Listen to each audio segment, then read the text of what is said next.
Welcome back. Today we are going to talk about something most photography channels avoid, how to actually make money from this craft.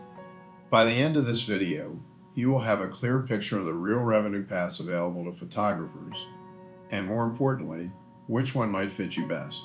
Think of photography income like a camera with multiple lenses. Most people only ever use one, the one that came in the box. But the photographers who make a living from this have learned to swap lenses depending on the situation. The money is there. You just need the right glass. Photography was always a love of mine, but for decades I kept it on the back burner while I built a career as a corporate innovator. Then, 35 years ago, my girlfriend gave me a 35mm camera for Christmas. The following fall, I took a week off and drove to the mountains alone at the peak of the fall colors. I loved every minute of it, and when I got home, I chose 3 images to have enlarged. The framing shop wanted to sell numbered prints. I passed on the offer, but here's the thing. I had just spent over $1,000 getting the prints I wanted. That's $10,000 in today's money. I kept shooting from time to time, but I was always frustrated. I knew more was possible in a darkroom than behind the camera, and I didn't have a darkroom. I was dependent on labs. I resisted digital for years because my early experiences with it fell short. Then in 2011, everything changed. I met a high fashion photographer and saw one of his canvas prints. It stopped me in my tracks, I told my wife. I knew it wasn't a painting, but I didn't think any camera in the world could produce that image. A voice came from the other room, and the photographer stepped out of the darkness. He said I was looking at the results of Photoshop, the digital equivalent of the darkroom. He spent an hour with me that day, and 2 more hours tutoring me after I hit a wall with every book I bought. 6 months later, I entered an art competition sponsored by the Sedona Area Guild of Artists. Out of all the entries, 33 pieces made the juried show. One of them was mine. I was listed among the best artists of Sedona 2012. That's when I turned pro. I wrote my first photography book because I remembered what it felt like to be that frustrated student. Every book I bought assumed I already knew things I didn't. They used jargon without defining it.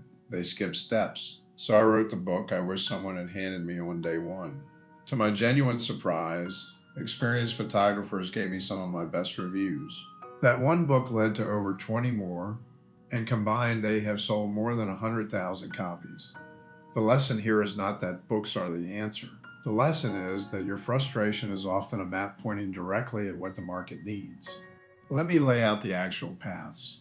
First, there is print sales. Fine art prints sold through galleries, online platforms, or directly from your website. A single well-framed print can sell for anywhere from $50 to several hundred.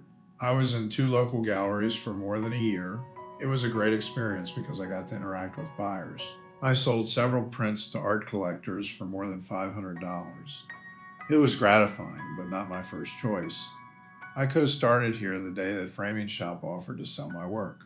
Second, there are books and educational products. This was my primary path. It combines teaching with creativity. 2 of my core strengths: write what you know, publish it, and let it earn while you sleep. Third, licensing and stock photography. This takes volume and patience, but once a portfolio is built, it becomes passive income. It is always a pleasant surprise to get an email informing you that someone purchased one of your stock images. Fourth, teaching, workshops, online courses, one-on-one coaching. And fifth, commercial work, weddings, portraits, real estate. Each path has a different entry cost, time commitment, and ceiling. Here is what I want you to notice. Every path I just listed sits on a spectrum between active and passive income. Weddings are pure active income. You trade time for money every single time. Books and stock are passive. You do the work once, then collect royalties for years. Most photographers who sustain themselves long-term mix at least 2 of these. I built on books and fine art. You might build on workshops and prints.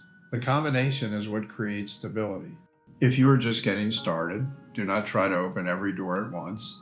Pick one path and commit to it for 6 months. If you choose prints, build a portfolio of 20 images that belong together. If you choose teaching, identify the one topic you can explain better than anyone.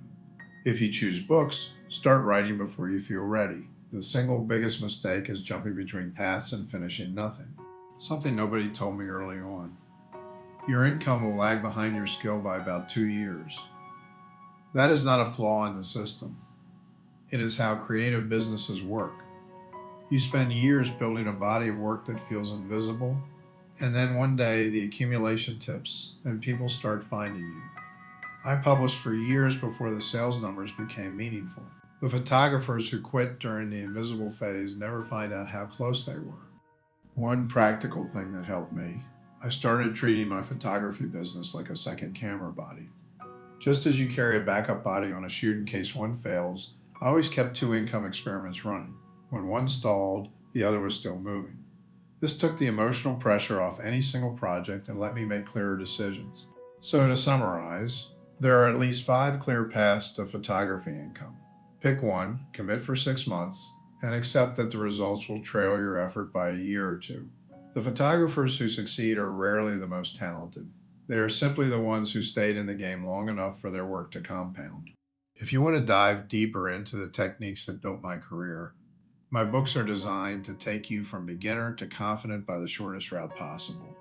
The link to my complete collection is in the description below. Thanks for watching. Let's keep it simple.